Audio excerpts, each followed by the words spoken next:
با سلام حضار محترم، امروز سودویند در دومین رویداد جانبی خود طی نشست 27م از شورای حقوق بشر با موضوع گزارش یک دهه از جنایت در ایران و دادخواهی شاهدان دهه خونین 1360 رویداد خودش رو برگزار میکنه. این برنامه از طریق وبکست بامبوسر پخش میشه به صورت همزمان. در این پنل عکس برداری میشه. اگر هر کدام از حضار تمایل ندارن در عکس ها باشن، لطفاً دست خودشونو بالا ببرن. ترجمه همزمان این رویداد از طریق شبکه 2 به زبان انگلیسی و شماره 3 به زبان فارسی پخش میشه. اولین سخنران ما آقای حمید سبی، وکیل بین المللی، فعال حقوق بشر و عضو هیئت حقوقی دادگاه مردمی ایران تریبونال، سخن خودشون رو با موضوع گزارشی از فعالیتهای دادگاه مردمی ایران تریبونال آغاز می‌کنند.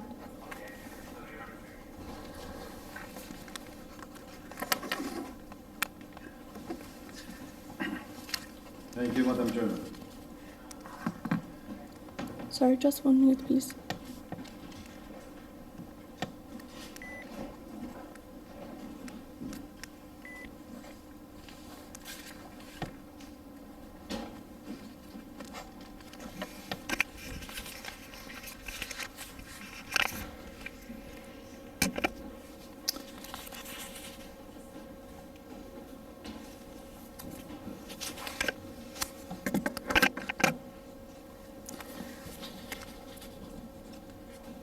Thank you, Madam Chairman.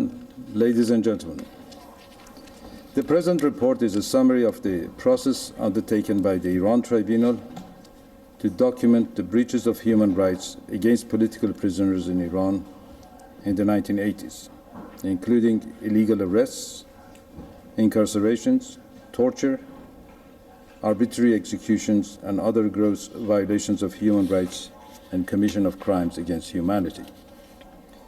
The Iran Tribunal is a grassroots organization set up by families and victims of survivors of the massacre of political prisoners in Iran. The Iran Tribunal conducted a two-stage process in 2012, consisting of a fact-finding mission called the Truth Commission and the judicial process, the Iran Tribunal. The Truth Commission was established in June 2012, consisting of 6 members, headed by Professor Maurice Capitorn, who was the former Special Rapporteur on Human Rights for Iran for 6 years, Louise Asmal, Anne Burley, Eric David, Professor Shabazz, and Professor Daniel Terp. The Commission held its hearings over 5 days, 18 to 22 June 2012, at the Amnesty International Human Rights Action Centre in London. 75 witnesses were heard by the Commission over 5 days of hearings.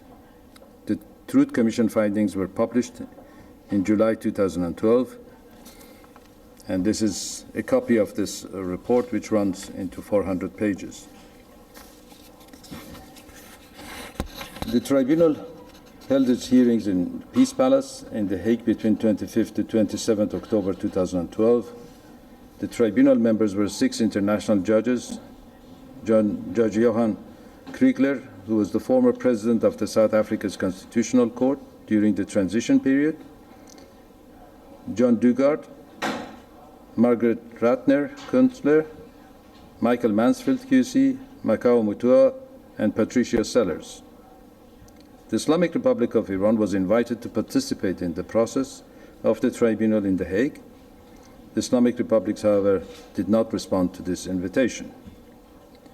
The Tribunal heard a further 19 witnesses and experts during the 3-day process and published its judgment on 5th February 2013. And this is the complete judgment of the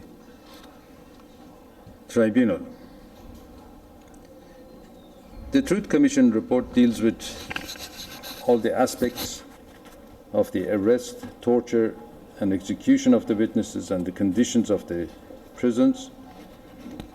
In its first chapter, it refers to the arrest and states, witnesses confirmed that relatives were kept in total ignorance of arrests of loved ones. Those who were arrested were rarely allowed to inform relatives as to their whereabouts and the circumstances of their arrest. Family members, after finding out that their loved ones had not returned home and had disappeared, had to inquire of the authorities as to the whereabouts of the arrested individuals. Even when the arrested individual was detained in the same prison to which they have made inquiries, the authorities refused to give them information, and in some cases even give them misinformation. The arrests were contrary to international standards set out by International Covenant on Civil and Political Rights, of which Iran is a member and has ratified it in June 1975, and contrary to the provisions of Iranian criminal law, even though the present criminal law was made, so they made substantial changes to it to make it easier for the regime to carry on these processes. The arrests and house raids were brutal. The security forces carried out the arrests mostly during the night, cut off the telephone lines and electricity, and brutalized other residents of the house. Invariably, no arrest warrant was produced, and the individuals arrested were not informed of the charges made against them.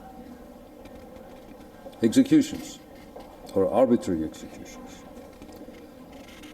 As of the establishment of Islamic Republic of Iran in 1979, the government of Islamic Republic of Iran faced opposition and uprising in different parts of the country against its brutal rule.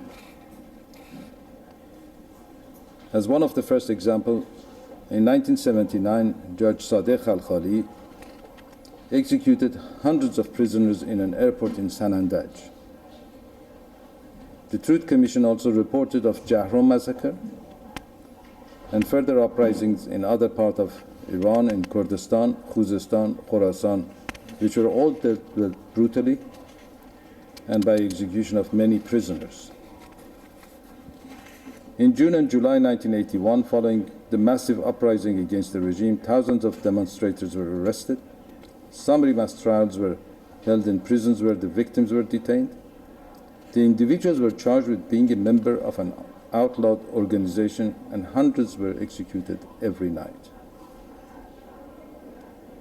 Some of them mere teenagers. The reports say that even a child of 12-year-old was executed during these days. Daily newspapers carried pictures of those who had been executed the night before and called upon the relatives to come forward and identify them. In most cases, there were no trials, and they did not even know the identity of the person who was being executed. June 1981 marks the beginning of a decade of terror and repression that is known as the Bloody Decade. During the 1980s, thousands of civil rights and political activists were arrested, tortured, and a large number was executed. The decade culminated in 1988, mass killing of political prisoners following a fatwa issued by Ayatollah Khomeini. Under this fatwa, a 3-member committee was established in each prison, and any prisoner who was determined by this committee, which later became known as the Death Committee, to be against the regime and not fully supporting the Islamic Republic of Iran was condemned to death and immediately hanged. Between 5,000 to 7,000 prisoners were executed in the summer of 1988 following this fatwa. There is no reliable information as to the number of political prisoners executed in Iran in the 1980s. Iran Tribunal has accumulated a list of approximately 18,000 people. However, this list only contains the names of the individuals that their relatives had confirmed to have been executed.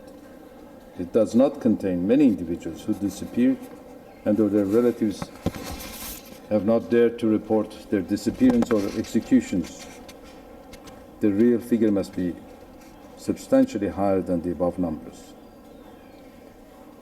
The executions of 1981 were openly reported, and the family members and relatives were invited to come and collect the bodies of their loved ones. However, they were required to pay the bullet money, 1,000 tumans, or approximately $150, for each bullet fired at the victim. This brutal demand caused further pain and suffering for the relatives who had already been aggrieved by the loss of their loved ones. In contrast, the 1988 massacre of political prisoners was kept in total secrecy. Months before the massacre started, the prisons were locked down. None of the prisoners were allowed any visit from their relatives. The executions were carried out by hanging. The bodies were collected in refrigerated trucks and dumped in mass graves. Khavaran Cemetery is one site of mass graves which was discovered by the family members of those executed. The Truth Commission concluded that the arrest, disappearance, methods of torture, trials, and executions, as attested by witnesses, had the same characteristics in all prisons and detention centers across Iran, whether in Mashhad, Shiraz, Tehran, or Mahabad.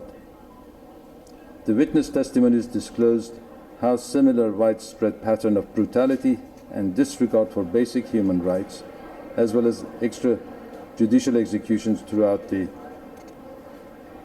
country. The Commission concludes that these violations of human rights were devised, instigated, and executed by a single central authority, and as such the government of the Islamic Republic of Iran is the only authority responsible for these acts. The facts reported by the Commission have been committed by state officials, judges, prosecutors, prison officials, torturers, and interrogators. Because they are state agents, it follows that Iran itself bears international responsibility for these acts. The same matter was reviewed by the Tribunal in The Hague, and its verdict concluded that the Islamic Republic of Iran has committed crimes against humanity in 1980 to 1989 period against its own citizens in violation of applicable international laws. The Islamic Republic of Iran bears absolute responsibility for the gross violations of human rights against its citizens, and under the International Covenant of Civil and Political Rights. Customary international law holds the Islamic Republic of Iran fully accountable for its systematic and widespread commission of crimes against humanity in Iran in the 1980 to 1989 period. The decade of 1980s is only an example of what has been going on in Iran. The Islamic Republic of Iran has continued its suppression of political prisoners and opposition groups. Iran has the highest rate of executions after China and the highest rate of per capita executions in the world. Arbitrary arrests and disappearances have continued over these years. In the late 1980s, a series of disappearances of opponents of the regime and their brutal murders, known as chain murders, caused widespread demonstrations which were quelled brutally again. Last year, following an attack by an armed group in Balochistan against a border post, 15 prisoners who were nothing to do with the attack but belonged to the same group were executed without the charge. The governor of Balochistan confirmed that this was a revenge killing committed, instigated, and ordered by a state of its own political prisoners. The crimes committed by the Islamic Republic of Iran are crimes against humanity. These crimes are committed in violation of international commitments of Iran. The Islamic Republic of Iran has not accepted any responsibility for continuing violence against its own civilian citizens. The perpetrators of these crimes continue in highest positions in the government of Iran. The Minister of Justice, was a member of the Death Committee and is known to have ordered in the summer of 1988 the execution of 700 prisoners. There had been no trial and no redress for the crimes that has been committed, and they continue even today. Thank you, Madam Chair.